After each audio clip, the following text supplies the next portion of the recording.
Hi everyone, welcome back into the classroom. We're going to continue with our bird challenge. Today we're going to paint, we have so many to do. We've got, I think we've kind of decided we're settling on a couple of hummingbirds and scarlet tanager and some want the cardinal and so many others.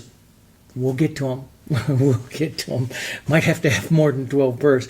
But I'm going to paint my favorite today. This one I was introduced when we moved from California out to the east coast of Pennsylvania. And out there was the Tufted Tip Mouse. This is the Tufted Tip Mouse. I just love this little bird. They are so friendly and so active. And just around our house and our feeders, just hundreds of them. And I've painted him probably a dozen times in all different kinds of portrait type situations and stuff. And it's like this one that I did here. That's him. That's a little tufted titmouse. And I just love that type of painterly look.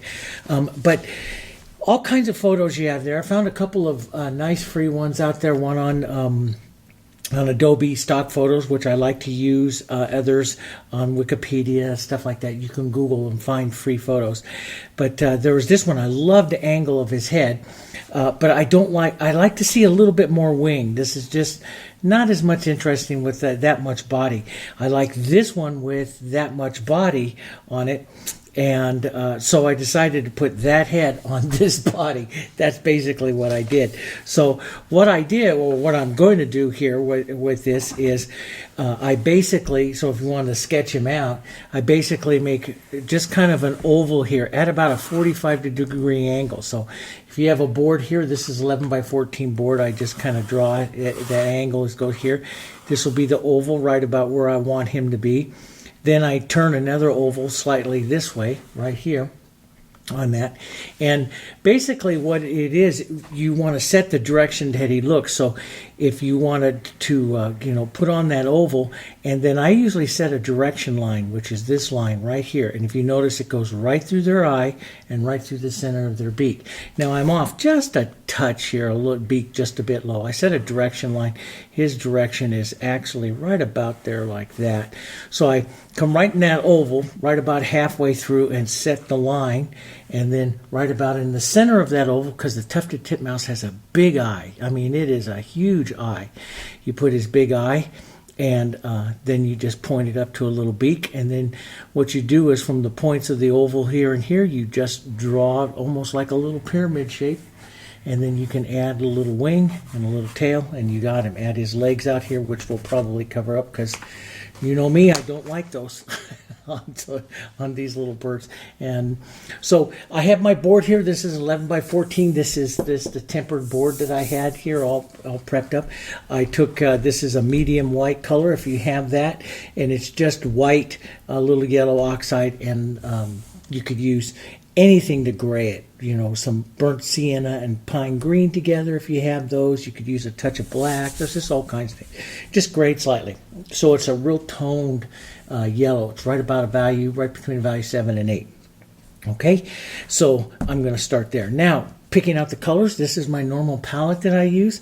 Hansa yellow, Darulite yellow, the yellow oxide, burnt sienna, naphtha red light, the pine green, phthalo blue. This is red violet, quinacridone violet, and white. And I just use them just straight, the Heritage acrylics, just straight out of the tube, just squirt it out there. I also have a little cap of the extender medium. And like with everything, everything that I use in my videos, we try to put the links right down below again. Right in the video description. So just go right to the video description of the video that you're watching. You'll see the links right there to go to the Amazon store or go to our online store. You can go to some of our different websites if you want to check out some of our online classes. It's all right there, okay? And but before you leave, don't forget to click like and leave us a comment on the video. We would really appreciate that because that helps out the videos, and it takes a lot for our studio. It's a lot of creative time for our studio to bring you all these all these free videos. Since we started this lockdown and our world has gone through this terrible mess, my wife My son's a doctor, a surgeon, having to deal with it. My wife is an infectious disease specialist. She works with COVID patients out on the East Coast at the Hershey Medical Center. So I have seen my wife 2 weeks in this year so far, basically, because she's been gone the entire time treating patients and stuff in the back. And I stay out in Nebraska, because she doesn't want to be around me with all of this stuff. So hopefully we're going to get all through this, but we thought it would be fun for us to do this and to paint with everybody, and we're having a good time doing it. But we do ask for a little bit of support. Just click like, leave us a comment, help us with our channel. We'd really appreciate it. Okay, all right, let's get back into the painting of this little guy. I just love this little guy. He's just so much fun. I'm going to be starting out with my Fusion 3/4, and again, the links are up in the video description. I have my array of nice bird brushes, which is, my 2 and my 4 flat, which I really like. I'll probably use like an 8 or a 10 here for some flowers. I think I'm going to do some small yellow roses, I think, today.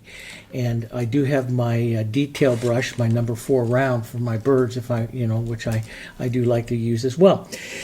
Now, he is mostly a gray bird with a little bit of yellow, thinking through your colors. I do like this gray. He doesn't come off it as much. I've put him on blue backgrounds many times, but he doesn't come off this one quite as much. But if I'm gonna bring out, some of the yellows, I'll probably bring out a little more yellow than what you see in him here. If I'm going to bring that out, which I'm going to bring some yellows down into here, I might think about here a blue-violet, probably more towards the violet into the background. I'm going to take my 3/4 inch brush, a little bit of extender, and we'll take some white, we'll take a bit of blue, and we'll take our violet here, or our quinacridone violet. See, it's a nice, pretty color. We'll lighten this up. Probably going to go up around an 8 or a 9 here. So this is about almost a 9. And I'll push this through. Now, see, if I'm going to do yellow roses and stuff, having this violet and yellow and everything into the background, that would be really, I think, quite pretty. And I like to, my favorite, of course, is to put blue in the background. That's my favorite, because blue's my favorite color. But I'm an artist. I don't paint always what I like. I paint what my customers and my collectors and stuff like. So let's push a little bit of this, a bit more. I like that touch more violet here. Just a touch more down here and get up. Now we'll put some yellow flowers and stuff down here, but we'll get a bit more variation. So I come in at this angle. I've said it before in some of the other ones. If my bird is facing, he's kind of going this way, I do my brush strokes. And so I have lots of nice questions. And when you ask questions into the comments, I like to, I answer them for you. But I like to, if I get a comment, I like to answer it again in another video. And this is what's called calligraphy. Calligraphy is what, the brush marks that you leave. And of course, when I started studying Frans Hals, who was a contemporary of Rembrandt, and his work, he was really known for his strokes, his powerful brushwork. And it started what we call the calligraphy of the brush. And you could always tell a Frans Hals by how you looked at it, just by how he used his brush. But marks, I started thinking, okay, marks and everything leave. How you leave your marks is a signature for some of your brushwork as an artist. And I like to put in, I come from the Dutch. A lot of my formal training of, our artistic training and ideas for things that I use come from the Dutch masters. And they have a design philosophy called St. Andrew's Cross. And you pull in St. Andrew's Cross wherever you, of course, want the viewer to go see as a center of interest. So you have, I have my brush calligraphy coming back this way. The bird's eye will come back, bird and stuff will come back out this way. And normally when someone looks at a painting, So if you're going to look at this guy, one of the first things that you do is go right to his eye. And then your eye always follows him. That's a psychological thing that we do, that all viewers do. So if I have calligraphy running this way and his going this way, then I have a really good... I have a really good St. Andrew's cross, a really good focal area in the painting there. So that's one reason why I do that. All right, going back down, and I have my 2 and my 4. I think I'll start out with my little number 4 here, and we'll start blocking in some colors, pushing. Well, let's first do this. Let's just see how this is going to look.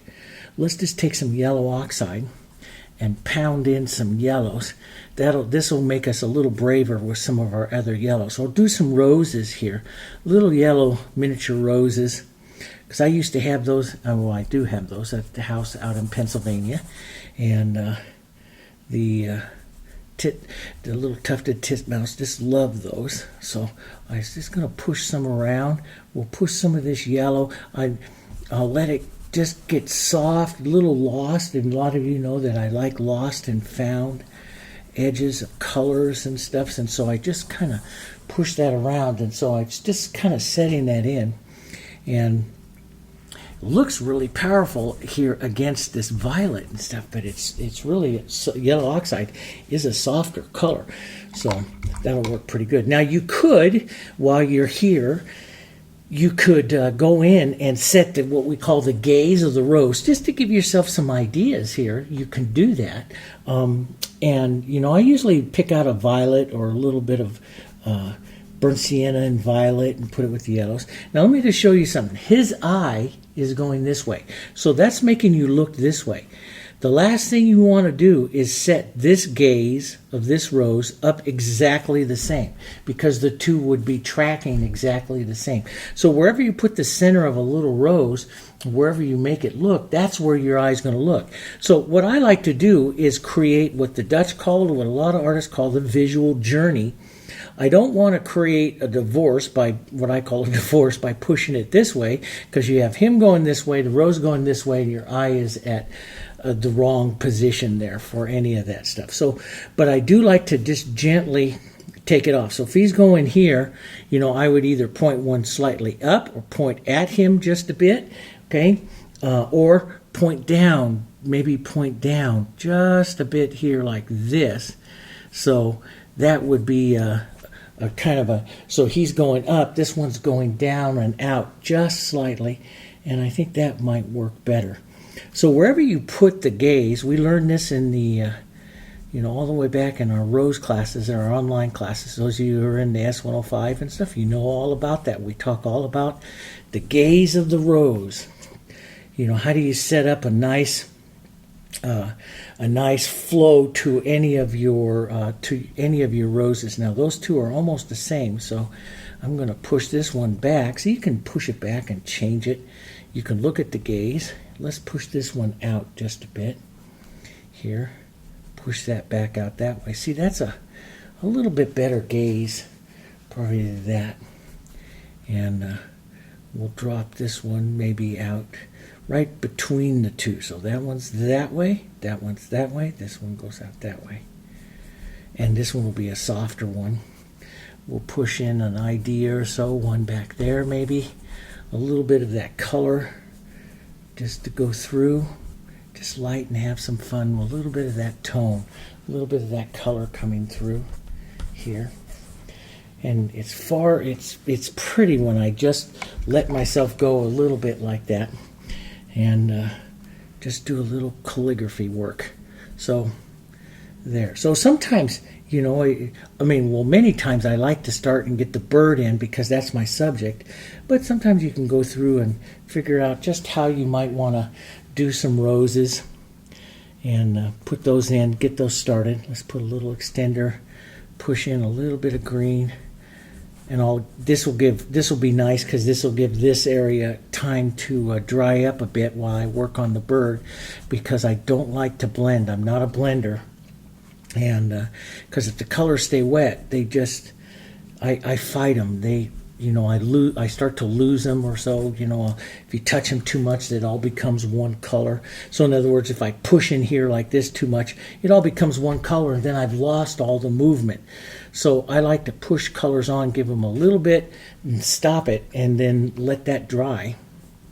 And then I'll return to it in just a little bit when it's after we do the bird.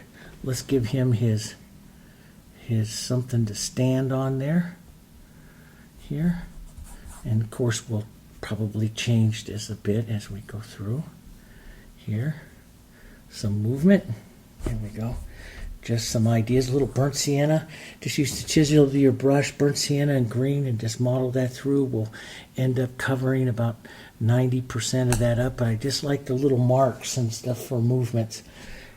And studying all of the old masters and some of the different ways, you get all kinds of ideas about even what you want to do at the contemporary look today. All right, let's go back to our 4 now, and we'll come in. We have to decide, do you want to approach him like Premier Coup, a la Prima? We did one kind of Premier Coup. That's my favorite, is going half tones up with the Premier Coup technique. And so usually what I try to do is find an undertone. That's another question I had, is what is an undertone? You have 2 ways of doing an undertone. If you're doing Premier Coup, you would look for a really darker undertone, and here it would be right here.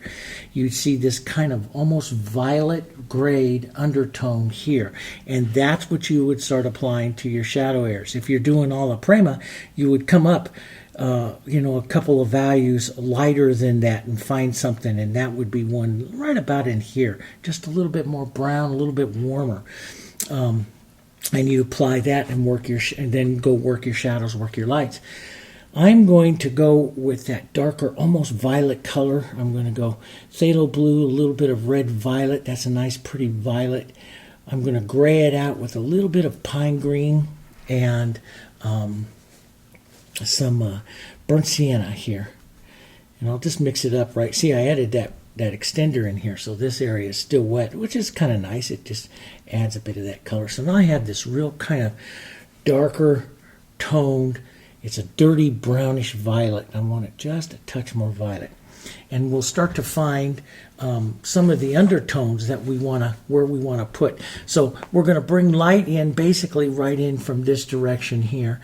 So we'll push some of these darker undertones. Now this will lighten up, but we'll find some areas. So I'm going to find his body here, see? And I'm going to try to give this some calligraphy, the brush calligraphy, the movement that's going to go through his body here. And I'm going to try to do it, with some pretty efficient marks of color. Now, I don't like to say strokes, because then we use our brush in a specific way, especially me coming from decorative painting. So I say the word mark, which a lot of fine artists use, the word mark. And I'll put that dividing line down his body, put some of this tone coming down this way, and I'll just push that in to start softening that out a bit there. And let's put some of this right down here by his eye. We're going to go to a gray also here, but we'll push some of this tone around here and just put a little extender into this. So, and I love to use my finger softening, my finger to soften and push the colors into that violet. Now, if this violet is dry, mine isn't. If your violet is dry, you can always just recoat a little bit more there and add, just a touch more extender to it. You can always just work. If you're in a real dry area, and it is very dry here today, it's in the high 90s, really dry. But if you're in a really, really hot, dry area and stuff, just work one small area at a time. Have one brush that has a little bit of your wet violet in, and just push a little violet on, and then have another here. Now, don't blend them. You do what I do, is what I call incorporate them, so you get movement. That's what I'm looking for right there. So I don't, see, if I go back and forth too many times, I have one color. I don't want that. I want the movement to his body here. So I want to do it just a couple times so I get some movement. Does that make sense? You don't want to do any more than that. Okay. Let's put a bit more dark right back by the back of his eye. Just push that in. So you get that lovely movement into your undertones. And we choose this movement by his body. Now I'm going to slide this up a little bit more blue. And what I mean by his body structure here. So now he has his back mantle feathers here, which is basically his shoulder coming back in this way. So I want to stroke or mark back in that way. And let's just increase that movement there like that, see? So I'll push that in like that, there, and leave some of that mark, some of that movement. It's a little different, but we want to constantly keep feeding extender so our paint stays very wet here, okay? And we can come in and set some of the, so put in a couple marks like this, that'll set his secondary feathers in there. And we can just push just like that, and you get that nice lovely look right there. We can, if we're going to do his primaries, which he has, you could use the chisel of your brush to set those in to, let's get just a little bit more violet, blue violet, maybe a touch of green and burnt sienna. That's just a beautiful color on him today. And just set that dark in just with the chisel of your brush. That'll help you set some more of those nice looking primaries. Now into the back here on this photo here, he's in shadow. That's the back of the other wing is in shadow. So let's just drop one in there in dark and let most of that just be lost. We'll do that. We'll blur the back edges of that. Just pull through so that just blurs up a bit. And we'll grab, let's just put some more. So when you're working like that and I'm adding an extender and feeding it, he's going to stay wet for a little bit longer. Now, one of the reasons why I wanted to turn his face here a little bit is right above his beak, he has this little black area. You don't see it on him too much, but you do see it on him. And I like that. I like to be able to see that area on the bird. So a little more blue and violet and green just makes beautiful darks. Blue and even a touch of your red here make a real nice dark too. Phthalo blue and touch of that red, real nice dark grayish kind of color. And let's just push that dark mark right there. Boom. And just tap the edges of it just a bit there. I didn't want to touch that. And now see, I got that, and I got a dirty finger mark in there. And you just go, oh, bummer. And I'm gonna, even my dirty brush here, I'm a what we call a dirty brush painter. I don't, I like tones to run through everywhere, and so mistakes and stuff, and we'll correct that. But just to show you where you don't worry about it, I can take if I mix up this tone again, let me put it this way. If I mix up this tone again, I don't want it to be exactly the same as what I used before. I used to always think, oh, it's got to be the same color. No. It's actually, that just makes your painting flat and uninteresting. So a little bit different. So just walk that tone, a slightly different tone. Walk it through it a bit. Let's put a bit of extender into this, feed this. Extender will keep it wet and it'll make it a little slippery. And let's just draw that color right through our painting here. And then it looks like everything you just did was on purpose there. And you got a nice look. And see, that's a beautiful color. Even put a little blue with that to draw down through some of your painting here too. See, and you get a nice look with that there. And then next time, clean your finger, Dave, when you go do that kind of stuff, and you won't have a problem. But no, sometimes that kind of stuff just adds all kinds of nice interest and stuff to it. So there's a nice bit of his dark mark there. We got to look at his face up here. This little guy in his face. He has up here by his cap, he'll have a bit of that dark. We'll pull down here.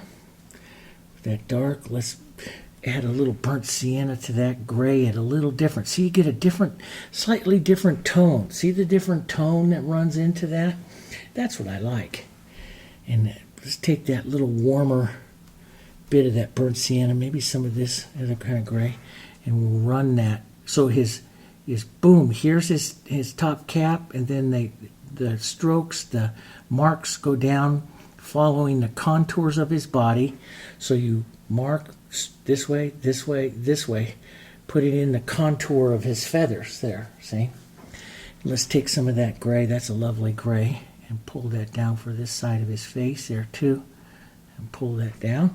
I like that lost little edge. Now I just pulled too far. I did it on purpose so I can show you guys. I just pulled too far down here into that, so I just put it back there. That's pretty good. Let's use well, let's see. Let's go more burnt sienna. Let's put in the warmer yellow tones here first. Burnt sienna, some darty light yellow. Love these warmer tones. We'll get these warmer tones into there. Still slightly on the dark side, so a little more burnt sienna. Let's put those in right up in here by the front of his beak, down underneath his eye just a bit.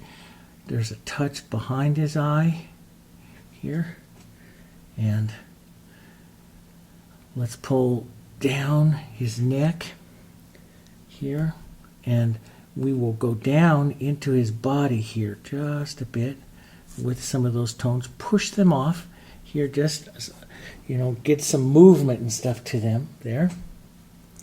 Let's take a bit more burnt sienna and yellow and dark light here, and there's a real distinctive mark of it. And you see, that's just your burnt sienna and that dark. Those are the colors right there. Don't mix them up too well. We'll do what we call model them. Tap them on your palette so they're not mixed up too well, so they come off a little different here, you know, so you get some variation to it. I'm going to add just a touch more dark light right in there and just push. There are sometimes I paint birds with mostly the push and stuff that I have on it, you know. So, oh, and one of the other things here in this, I use my hands a lot with the painting. If you're an oil painter, don't do that. I did that for years and got myself into health problems with that. These paints that I use here, I know them. I know the formula very well. I created a formula for them. They're all non-toxic. There's nothing. Even the company that manufactures for us is a totally environmentally green company. So they're non-toxic. So I had one person said, don't ever touch like he's doing, blah, blah, blah, blah, blah. No, you can. I mean, like I said before in other videos that you watch me, you know, even the extender that I'm using here is something that is added in the food industry. You eat it every day. So, you know, but if you are using other forms and stuff, you know, other types of acrylics or everything, you know, everything's different. And if you don't know what it is, don't touch it. Use a brush. You can always use a brush to soften stuff out. I use my hands because I have no worries about what it is because I know everything that's in this paint. So anyway, I'm going to add just a bit of that back there. Now see, look at the undertones and the movements that you get there. It's very, very artistic when you do it that way. Now let's go up. Let's lighten up here. And let's take some white. We'll go in here. We'll add a little bit of yellows into some of this. We'll grab all of this. These are all going to make beautiful grays. Now, don't overmix them on your palette too much because then you'll lose the color. It'll all just become one color. So we want to preserve some of these different grays and some of these different colors and start pulling them down here. And start marking and start building up through the lights. Now this is where I may go to. You can either go, some of you wrote that, you know, comment on there, you really liked that little 4 round. You can go paint them with the 4 round. Go try some other things though, because that's what's going to give you all kinds of ideas. Now what I'm going to do is just build a bit of calligraphy here for his feathers. Stroke it a few times, get it building a little lighter color here. And he has a bit of more light back here into the back, so I'll build that up a bit. There, leave some dark right there. We'll change the tone a bit. We'll build some of the light strokes right up underneath here. I'll try to do it as simplistic as possible. And, you know, not stroke too many times, because every time you stroke the brush, the color loses power. Now, we learned that from Sargent. Those of you that follow, you know, and everything that I do, I'm an advocate of Sargent, Jansen or Sargent. And Sargent always says the first stroke, the first mark of the brush has the most power. From that point on, it starts to diminish. So you don't want to touch something too many times before you change color. Let's put a lighter mark of that right back through there. Just grab some of that nice movement through there. That's nice. Some of the light yellow here, lighter kind of yellow. Build this light probably up around almost a 9 or so. Let's just pull some of that down here. And so I do it kind of quickly. I want to use short, so I touch and lift off real quick like that. That gives that kind of feathery look there. And I can build that a touch more, especially right up here by his beak, that lighter touch that comes back down that way. Here, there, like that. Boom. And sometimes, you know, when I paint the birds like this, and if I'm going to use this type of technique, if your paint is really thin and really loose, it's harder. So I put the paints out like this, and I'll let them tack up for 30 minutes or so on the palette before I actually paint with them, so that they become sticky. And I do like that. I like painting with sticky color. Now I'm just going to flip over, use the corner of the brush here, and start doing some smaller little work up in here. Those of you that like the little point of the 4 round, you could use that in here and push that in just to give him a little character right up there around the front. Let's take some of that before we get too much further here. Let's take some of that violety blue and a little bit of that red. I like that tone. Oh, first, one of my favorite things to do now is to take, I use just a corner of the brush. Let's push a little burnt sienna into the back of the eye. Now the Titmouse has a huge eye. I thought at first, you know, the first time I saw him, I was like, how could that be? I mean, it is a huge round eye. So I'm just going to push that in, but I'm going to let that kind of model there a little bit with some of that burnt sienna, so I get some of that color coming there. I know it's hard for the camera to pick some of that up and stuff, but that's what I like to do. Now, I'm going to show you how I do the eye ring with the smaller flat. Is I paint it too big and then I paint it out. So I'm going to take a little corner of the brush here with that white, and I like to use the white, sometimes off-white a bit, but here I'm going to go for some contrast today. So, and I just kind of sketch it around the top of his eye there, and then I'll load a shadow color back up in, and I'll paint out some of it right to where I want, you know, only leaving what I want. And so I want a little bit of interest right around that eye ring, so I want a little more detail here. So I'll do it a couple times and hit a little bit of shadow there, just because that just pops up the eye ring there. Let's so, you know, sometimes I use the 4 and sometimes I use this. If I want the bird, like I said before, if I want him to be more painterly, I try to use the corner of a small flat instead of the round. The round makes perfect little lines, and the small flat doesn't. So,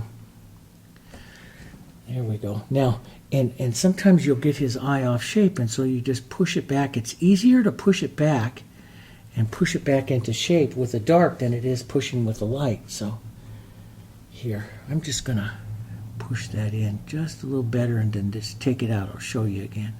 So I push that right in, and then I'll take a darker tone here and push right up into that eye ring, leaving just the tip of that eye ring there. Let's pull this back down. Right down there like that. Push this around. There, that's pretty good. And I'll take a bit of that dark. Some of that has removed some of the dark, so I'll just tap in. I like to use small little taps, and I really like to get the eye on the Titmouse. Very friendly here. I like him. Tap a little more burnt sienna back in there. That's pretty good. And I want a bit more of a light yellow, some yellow and some lights here. A little gray in my brush, that's okay. Just model some of those colors right up through there. Just see, it just adds, see, just those little touches of color. And don't touch it too many times because it'll be gone. But those little touches of color just add a lot to it. Now, let's just take a lower gray, not a pure white, just into the corner, and we'll hit the back, top back of that eye with a little catch light right there. That'll be kind of cute on him. I'm just going to tap a bit of that, use the corner, just loosen up. See, I like these little tiny strokes of color, especially around his face and his eye, that just add a bit more calligraphy here, right up there like that, okay? Maybe a touch or two more back here. Goes through. Now, if you put on too much, just take some of that gray. Now, my color here is starting to get a little sticky, so feed it some extender here.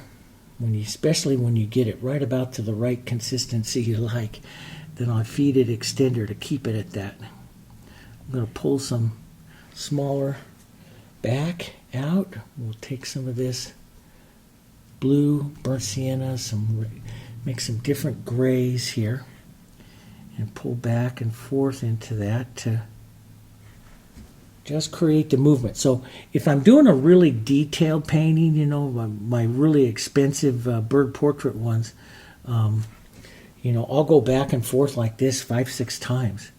If I'm doing a quick one like this, you know, I'll just do it a couple of times. So, you know, I have different looks. And most artists will have different looks, different how much time. You know, when you get into art as a profession, I know a lot of you write that you're just looking and starting. Some of you are, you know, write me and say that you're starting out. You want to become a professional artist and stuff. I rate everything as time. And I'm going to put a little dark there. Then I'll soften into that back here, pull a little light, lift off, touch, lift off, and pull back in here. Set that darker tone in there. So I'm building some tones in there. You can see how I build tones. I want to restate some of my yellows and lights here now. Come back in, right back up in through here. Push that yellow, just let it disappear right back in there. On some birds you have color breaks, you know, like, you know, the wing and stuff is a total different color. On the titmouse, a lot of these colors just kind of travel through his body, so you can have some fun really with the setting up the tones. So here we'll go back a little bit of light there and push some of that in. I really like the back part of his. Right here he's got like a head and a cheek, and then it goes with a real light stroke that kind of separates that his head cheek area from his body. Looking for some, grabbing up here by the top of the white where it's a little stiff. I really like the stiff paint when I do that. I'll pull through. And stiff paint doesn't move quite as much. So see, it's a little stiff right here. I like that. There, and it works a little heavier. So I like that. Just a touch stiffer. Let's pull, and I'm going to pull some of this light out here a bit. That'll give him a little more character. So I pulled out just beyond his body, so it's not perfect. So anytime that you can bend and twist little feathers in all kinds of different ways, you give more interest to your bird. So try all different kinds of ways. Here. Boom. See, that's where I like all those tones now coming through.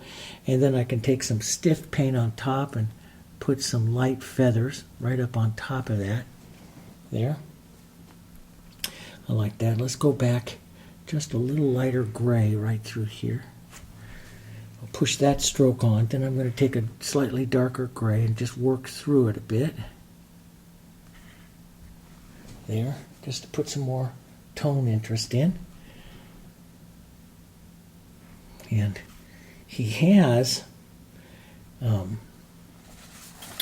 they always have right up here, you get that little light spot. And I always notice that about Titmouse, and I have it on his over here, on this board here, a little bit of light spot, even though the light is coming in on the other side there. But see, there's a little bit of a light spot right there that helps separate that head area there. And so on him, it would be right about in there. And so I'll just build, so I just lightly come up like this with little feathery strokes, and that makes him more featherly, just little bits here. I like as the paint starts to dry. See, it's starting to dry right up there, and that's when I really like it, because I can just lightly drag over the surface here with some color and push and get a real light look to it. So as I work around my bird, if an area starts to dry, I go in and work that area a bit while it's drying, because I like it, because it's sticky, and I do like that. I don't like to always paint wet, because I don't feel like I have as much control. So see, this is, I wish you could hear it, it's sticky a little bit. So I can work these colors, see, and they don't mix together easy, because they're both, the white's a little stiff, and the bird color itself is a little stiff, so they don't work together really well. So you got time to kind of push them together, because they're resisting each other a bit, so they don't blend. I just don't like that blending. There we go. Put a bit of that light down. That's kind of nice. I like a bit of that lighter gray right there too, mixed in with some of those yellows there. A little more into his body. Let's build a bit more of this light down here, and we'll start picking up. So right down into here, he starts picking up that yellow, and you notice here, because he's got this break in this breast area here, and they do have that. And I put it in all my birds, even on this one that he's all puffed up because of the cold. They have it right there. So, and I can start to put that in with a bit of my yellow here, and you can just start stroking that yellow a little different. Pull it out this way. Just push. Now we're moving away from his head area up here, so I want to start thinking about softening out my calligraphy, making everything a little bit more lost. Let's pull some of this out this way, a little gray here. So you notice I build through the color. So I did some yellow, I did some gray, getting slowly lighter and lighter, and I'll push in a little bit of short strokes of white, building it up. Not as much white here, but I'll build that up like that. This is nice and sticky here, so I'm going to reset that one again. See, I like to work that face area several times. Just gives you a nice look. And maybe a bit more touching of some white and stuff that he would have in there. But you can work, if I'm working a portrait bird, boy, I will work these areas a lot, back and forth here. Let's pick up a little darky light and burnt sienna, because I like those kind of mottled right in there. Picks up just a bit of those colors right in there. Set that in, and then set in a little light. So now this area is dried up a bit. It's a lot easier for me to manipulate the colors in there. See, and just add little colors. We can add let's feed that. It's starting to get a little sticky. So if it starts to get sticky, feed it with extender. If it dries, you have to use water. You have to use a solvent to break it up. Let's go with a darker gray. Let's put on, but not completely dark. Let's put on the top of his beak. They have kind of a funny kind of a rounded beak. And we'll go even darker here. Let's go down. We can make a really nice dark red and blue, a little darker onto the bottom there. Boy, now he comes to life. He starts to see a little beak on him here. We'll put a touch of the lighter gray right down the center line there, and maybe just a touch lighter to the top as just to break up some of that color just a bit there. All right, and I'm not going to do too much to that. I'm going to work just a bit more of my burnt sienna and yellow back underneath here. See, a second time through, look at how much more movement and this little quick color that you have there.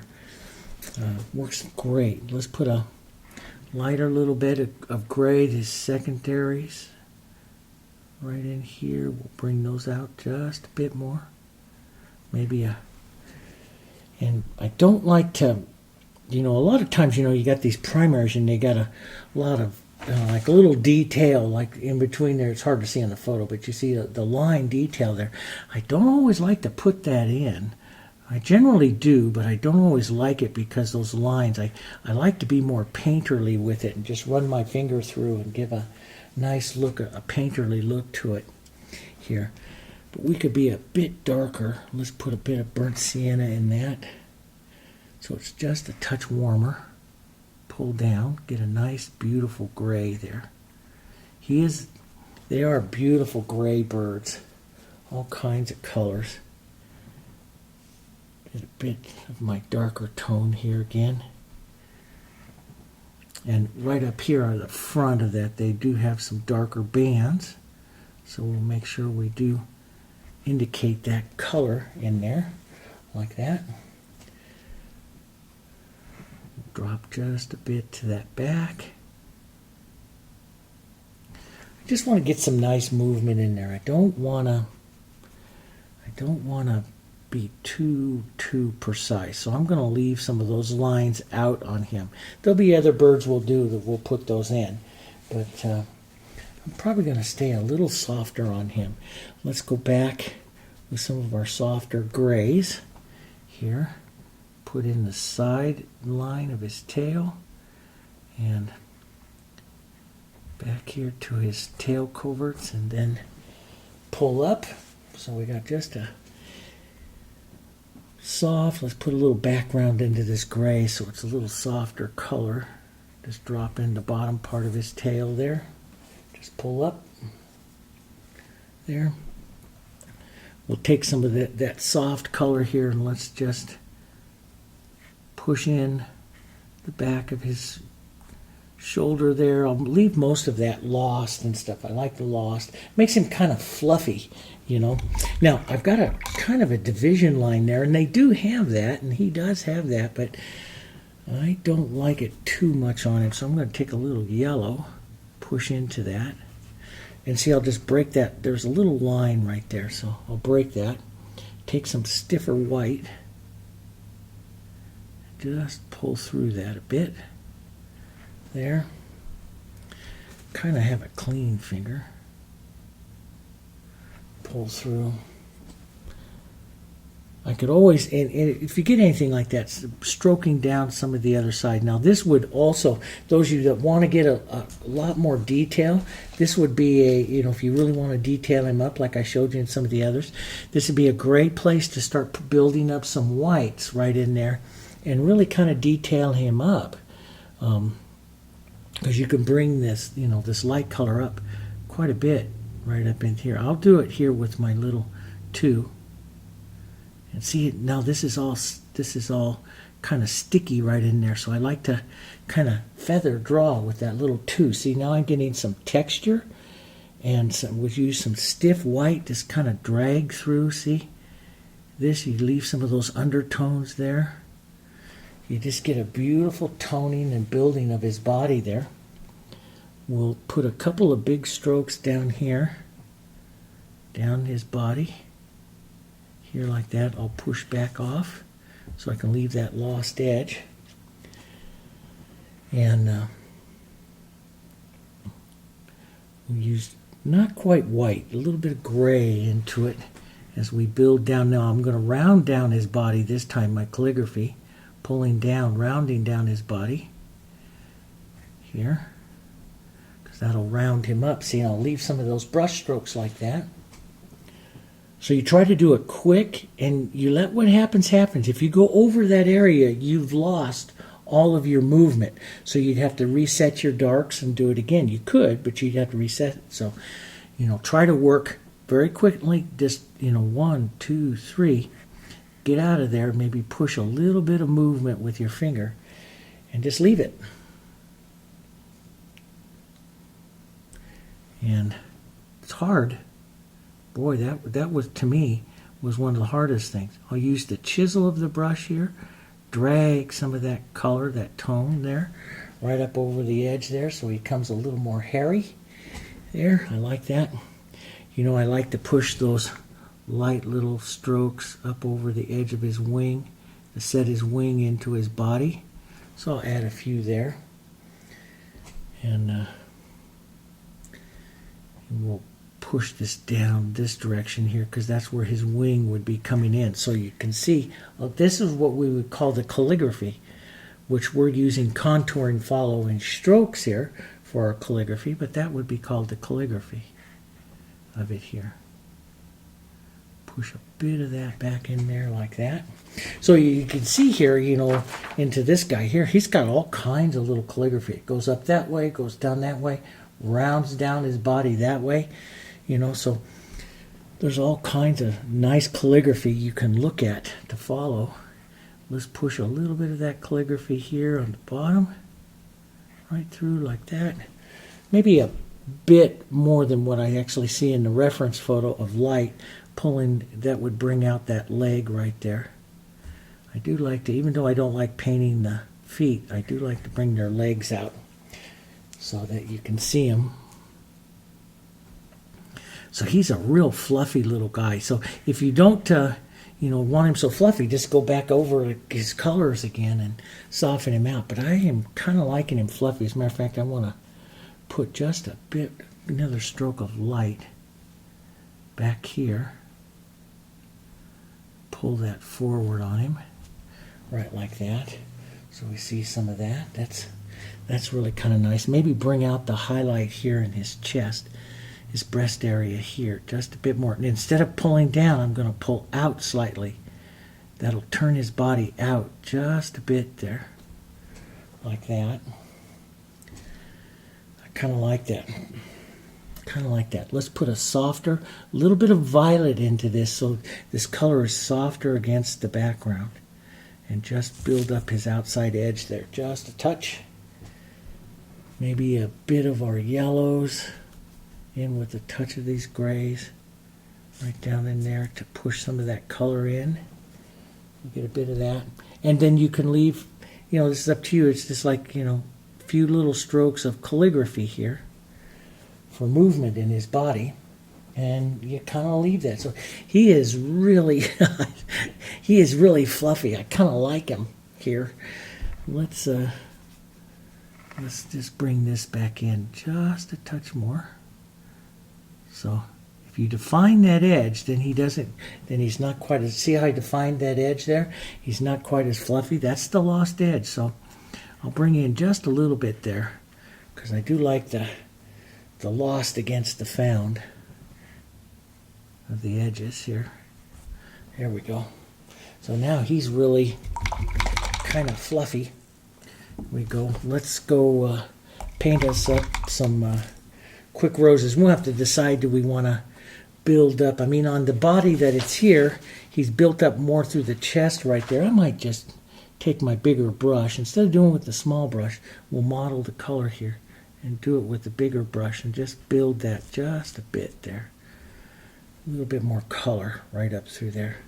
So it builds his body up just a touch more. And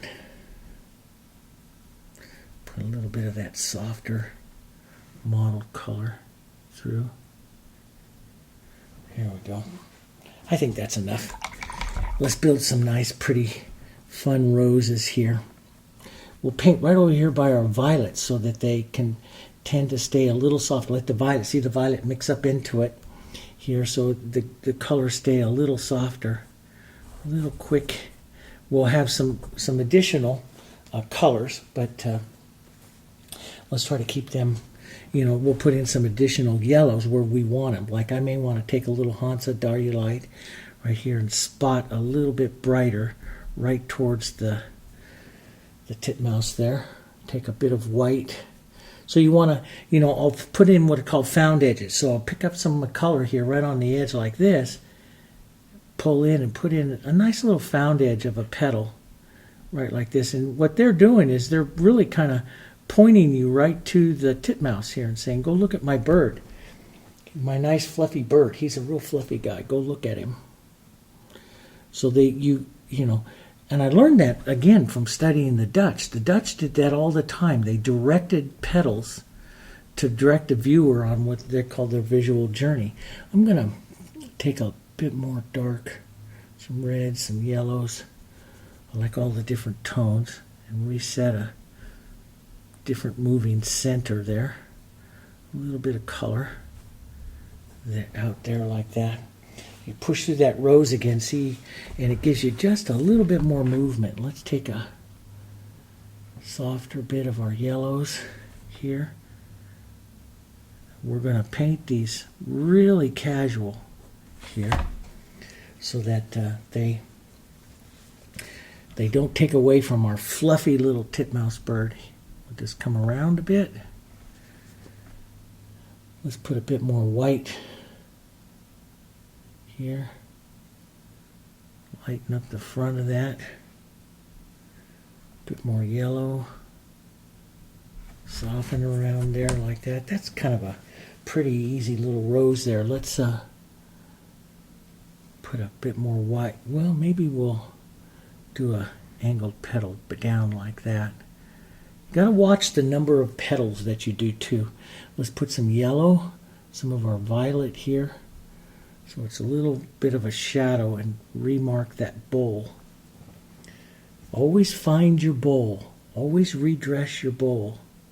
Find that bowl. But I did like that violet in that. There we go. Just push. Get some movement there with the little roses. See, little touches, like even that was a little mistake, but I'll leave it, because it lightens up and airies up the rose and gives it a little bit more casual nature. So even a little brush mistake where I move so fast and I'll touch it by mistake, I'll leave it. Let's push this one around. Call these my 30-second roses. Push the color around. Remember, what really makes the rose is really the center and the bowl shadow. And this could have a bit more of a bowl shadow right down here. Right in there on that side. Okay, so now let's take some light yellows, a little soft, a little bit of the violet to help soften that out. Here, push that around.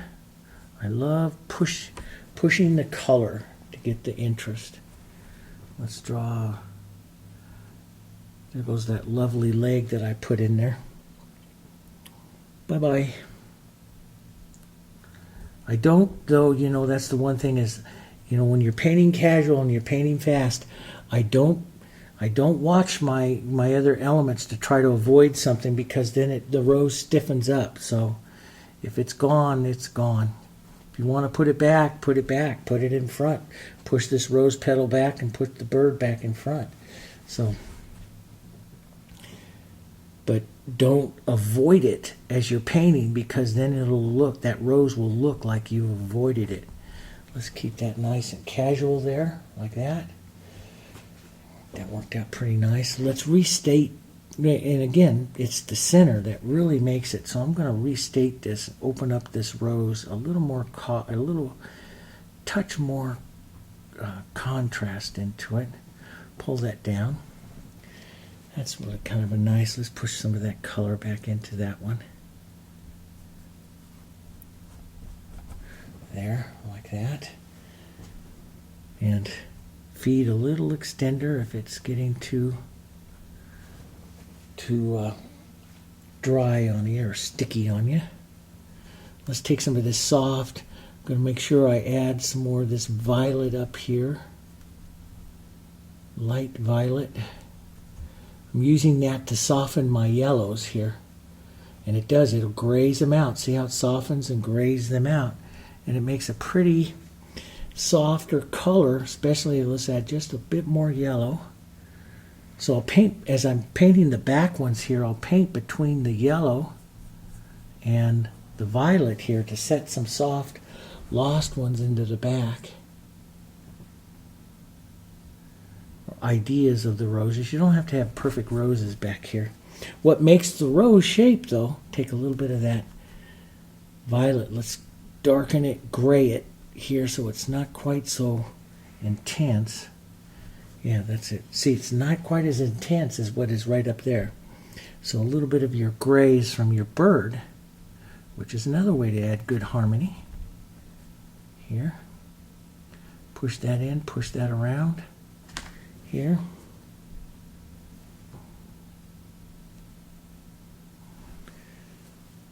And we'll make a soft little rose back here. Out into the back. Maybe a little bit more light. Right up into like a front petal there. There, like that. Just something, but we'll leave that soft. We'll leave it just soft back there.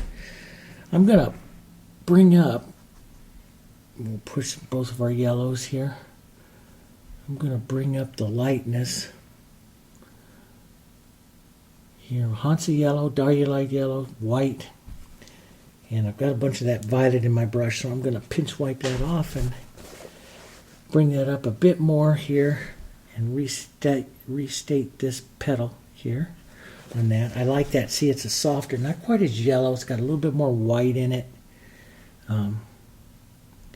Carrying a touch of that violet through, which just adds all kinds of nice stuff to your painting.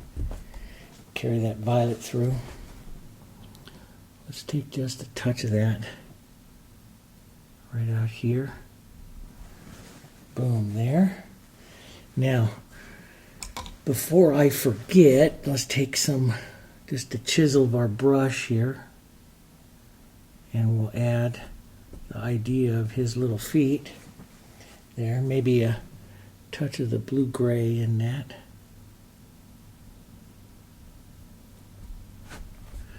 And I like to blur that off a bit there so it's nice and soft.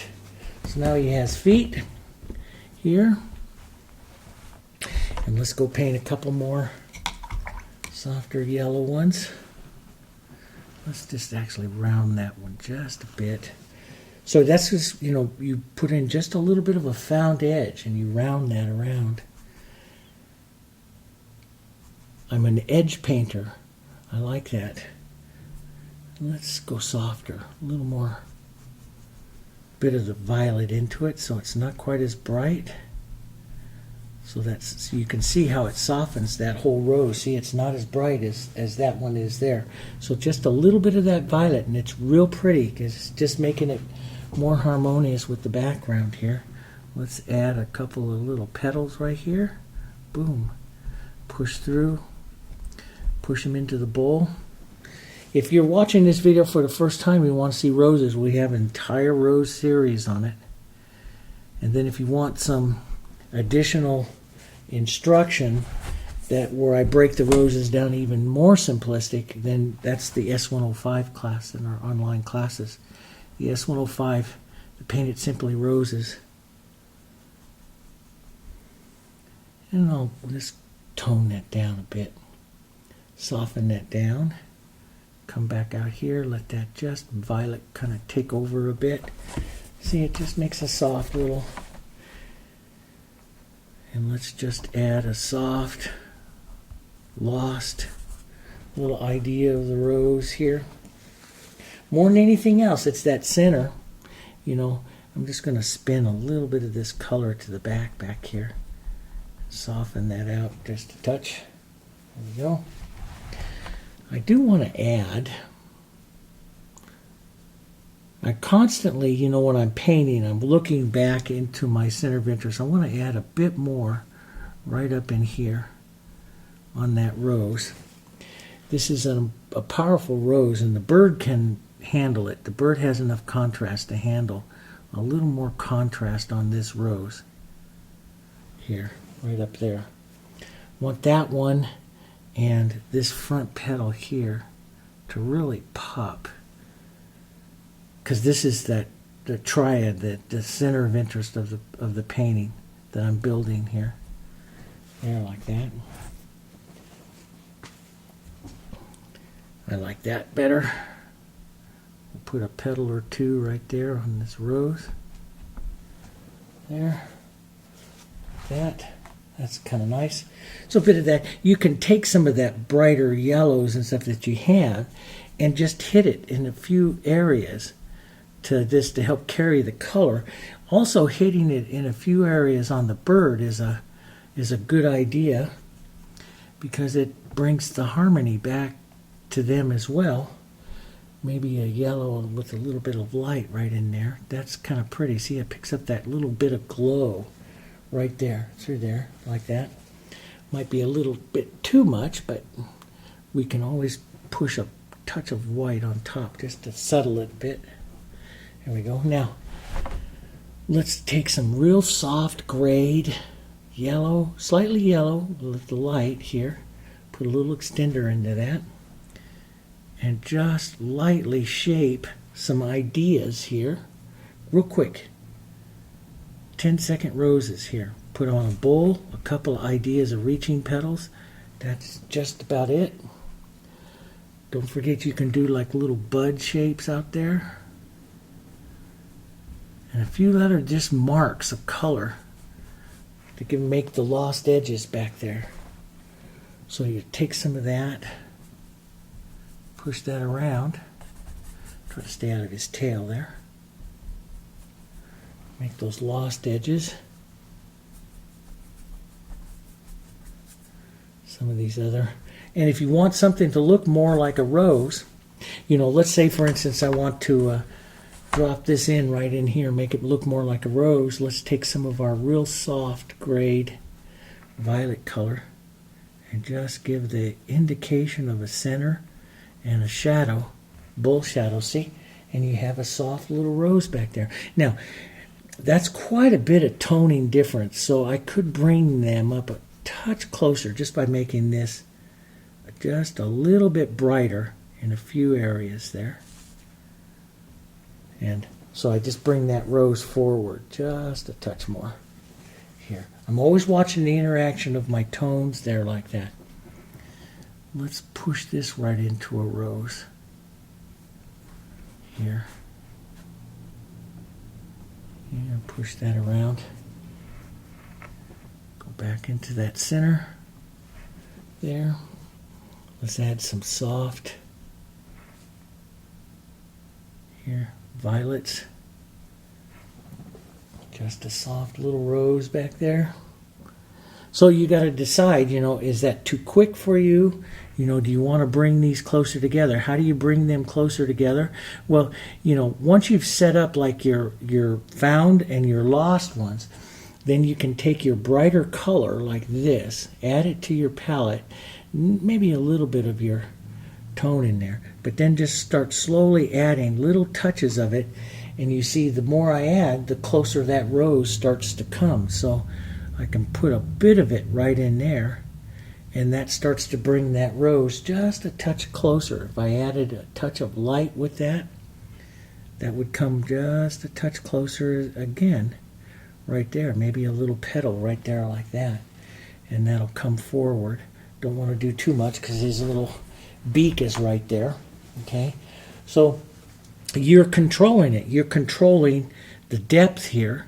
Use that violet to control the color, and then start to slowly add little touches of the bright color, and that slowly brings them closer together. Just like I can reseed the back edge of this rose, add another row of petals, and reseed the back edge with a little bit of that violet, and start making that common color between the two of them. And so you can see you get a lot more depth to your rose that way there, see?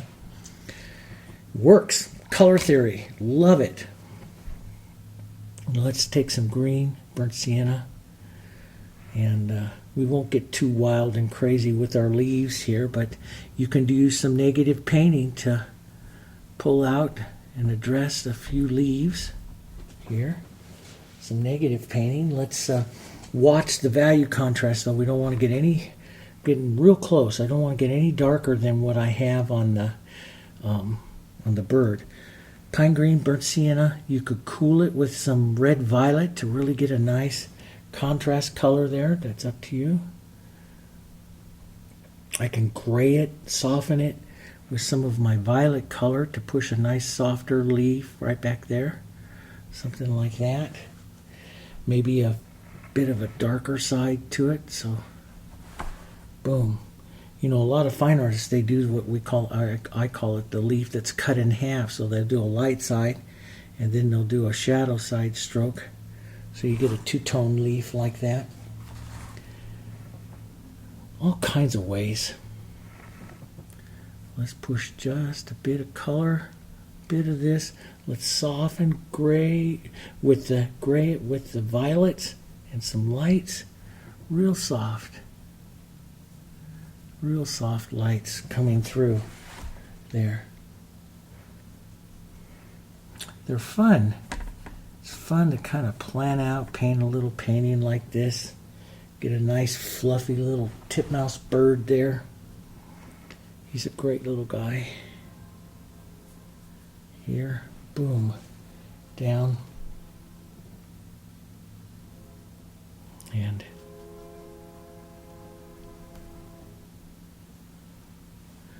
a little bit down here. Hear that? I don't know if you can hear that train. So one thing I love about Sydney here is the trains. You have Northern Santa Fe that runs north and south, and the Union Pacific that runs east and west. And you get coal trains and all the things. Of course, I grew up with trains. My father was an officer in the Southern Pacific Railroad, and I grew up around trains all my life. And now it's really nice to live in an area you have the trains. I just love to late at night hear the sound of the train whistle. It's just really neat.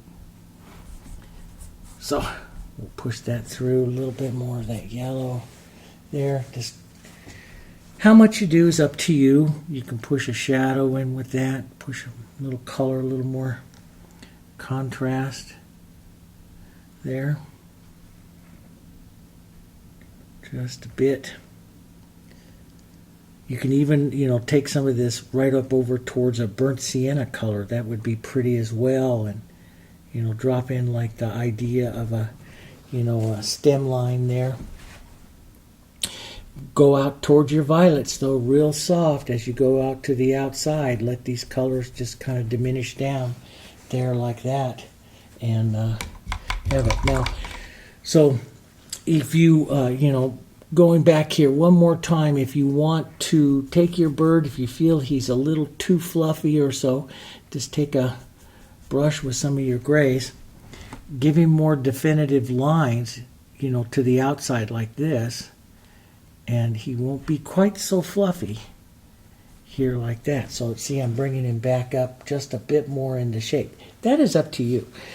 Every one of us is a little different. I'm going to take a little gray, yellow, violet, and just push a bit of that right into this shadow right down there. Yeah, I like that. There. Coming down on that side. There, like that. He's a fun little guy. Nice little roses here like this. And it took us just about an hour. Just a little over an hour maybe, to do that painting there. Not too bad. So you could also change him by having some of the lighter blue there. Change him, have some nice white. He looks great with white. Here I put these, because I carried so much blue into that painting there, when I did him, I flipped my flowers to the orange. Now, I'm not an orange person. I really don't like orange. But that one came out really nice, and everyone loved that. You got a nice contrast of the orange and blue, of course, complements, color complements and stuff here. But he reads some of these rose colors, and which are nice, which works really well for him. And, a bit of that yellow into his body there from that roses is kind of nice. So if you want him to soften out, you go back to any kind of big brush. So your brush really makes a difference on just how fluffy and stuff he looks. And, that's up to you on that. Hope you enjoyed it. Okay, we have a lot more. And of course, like I said before with all of them, just let me know in the comments the birds and stuff that you want to see. And we'll try to get to as many as we can during this challenge. And then in about a month or so, we're going to have a very large one, the Alla Prima Challenge, where I'm going to show you how to totally change the Heritage acrylics with the new medium that's coming. And we're going to have a lot of fun with that one. That one I'm very excited about. And, hopefully we'll see you over with that as well. Okay? So let me know if you have any kinds of comments, questions, or anything like that. Just drop them down there. I love to answer that. I think I will put a little bit right here. Bring this up. Just the edge of that rose. Bring that towards you a bit. It's kind of fun, Usually when I do a painting like this, and of course, especially if I'm doing a consignment piece or something, I would, stop when I'm ready to stop, and then I will just go get myself a cup of coffee and sit down and look at it for a while and see, do I need to do anything else to the painting, because you want to make sure it's kind of correct. And so if you're just learning, that's a good habit to get into, to do something like that. Okay, so yeah, that makes a nice little rose right there. See, it doesn't take much to make a idea or a rose. They're a lot of fun. Okay, thanks for joining me. Have a good time with it. Hit the comments, hit like, okay? And if you haven't yet, subscribe to the channel, okay? All right, guys, I'll see you on the next one.